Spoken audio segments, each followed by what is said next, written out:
ஏங்க இப்படியே உட்காந்துருந்தா எப்படி? அந்த பிளாட்டை பார்க்கணும்னு 3 வாரமா சொல்லிட்டு இருக்கேன். கிளம்புங்க.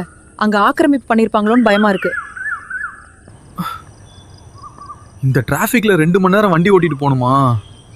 நினைச்சாலே டயர்டா இருக்கு. நாம எதுக்கு பயப்படணும்? நம்ம கிட்ட நிலாம் இன்சைட்ஸ் இருக்கே. இதோ பாரு, எக்ஸிகியூட்டிவ் இன்ஜினியர் லேட்டஸ்ட் வீடியோவும் போட்டோஸும் அனுப்பிட்டாங்க. அப்பாடா, அங்க போகாமலே எல்லாம் தெளிவா தெரியுது.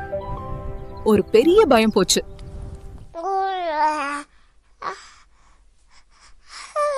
பயத்தை விடுங்கள். உங்கள் நிலத்தின் பாதுகாப்பு இனி எங்கள் பொறுப்பு. நிலம் இன்சைட்ஸ் டிஜிட்டல் முறையில் உங்கள் நிலத்தை கண்காணிக்க வாருங்கள். I'm from Chennai, Shaktivel. நிலம் இன்சைட்ஸ்ன்ற கம்பெனி வந்து உங்ககிட்ட இருந்து minimum charges and minimum documentations மட்டுமே கலெக்ட் பண்ணி உங்க லேண்டை பத்தி மேக்ஸிமம் இன்ஃபர்மேஷன் உங்க போனுக்கே கொடுத்துருவாங்க. எங்களுக்கு contact number and mail ID, websites டீடைல்ஸ்லாம் இங்க இருக்கு. கண்டிப்பா நீங்க கான்டாக்ட்